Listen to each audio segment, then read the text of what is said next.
Ooh, so welcome back to another week of attribute training, guys. I know a lot of us have been looking to scratch the jiu-jitsu itch all year long. So here's a couple of ways that you can practice using a pillow or some pads at your house in order to keep your jiu-jitsu technique sharp.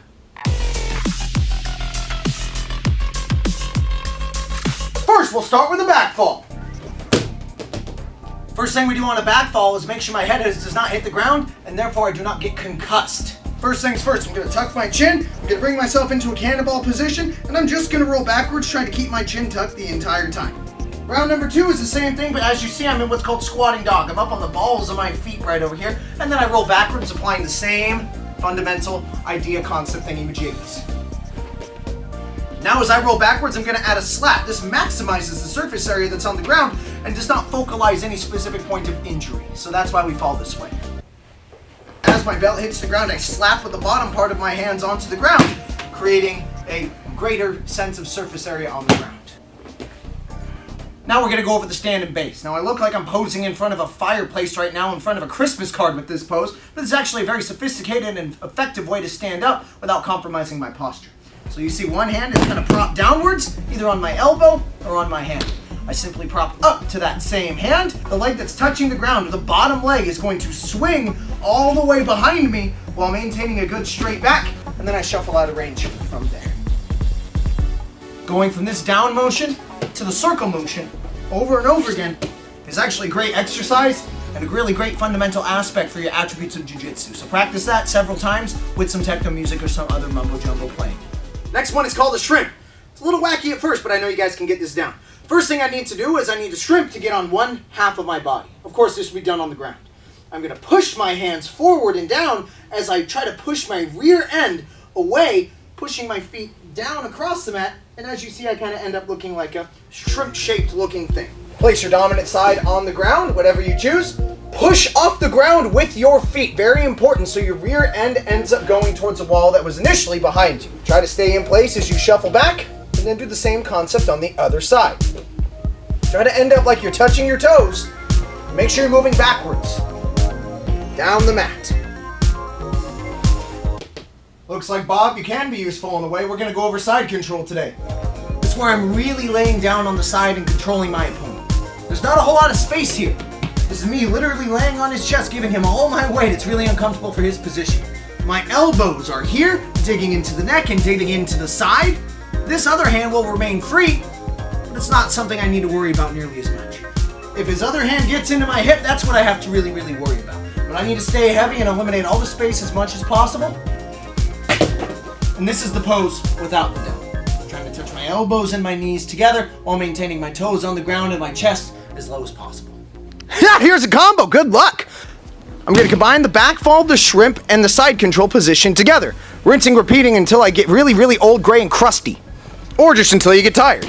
I do my backfall from my squatting position, keeping my chin tucked the entire time. I pick my favorite side from there and shrimp, but I slide that foot all the way around like I'm doing a lower stand and base. From there, I should end up in the side control position with my head facing the wall that I was initially looking at for the backfall. From there, I simply push up, backfall, shrimp on the other side, and rinse, repeat over and over again. Feel like you're running in circles? I hope not, because you should be shrimping straight back. Cover as much ground as you can.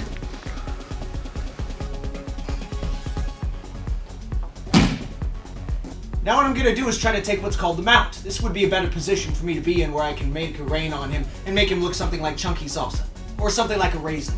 So what I'm essentially going to do is I'm going to briefly, while maintaining pressure, switch my base, pull his feet out of the way if they're there, and get over into the dominant position. I can stay heavy if I'd like, or I can just ground and pound until he looks like grape salsa.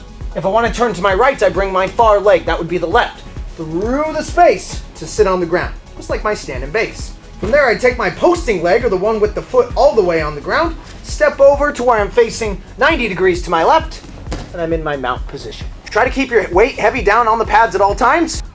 So now that we're in mount, if I don't want him to look like grape salsa, that's still strange to me. I want to have other options, so we're going to go over something called an arm bar. Arms, really? That's right, you heard me. Arms again. I love karate, tastes like chicken! So odds are, if I'm being really heavy, he's probably pushing some weight on me, trying to create some space. Or if he's a more sophisticated grappler, he could try grabbing my collar, pulling me into more submissive positions, benefiting him, of course. What I'm going to do is I'm basically going to hold on to the arm by scooting it all the way over to the side, pushing down on his chest. Whatever leg is on the same side of that arm is going to swing to the opposite side of his head. From here, I would practice my backfall and end up compromising his elbow, snapping his arm at that point in time. Pretty cool! Two things we want to pay attention with. Number one, whatever hand. So if it's his right hand, and we're facing each other, it's going to be my left. That hand is going to turn. That same leg on that same side that has the rotated hand is going to swing to the opposite side of the head. While maintaining pressure on him as much as possible, here I would keep it in really close, practice my backfall motion if necessary.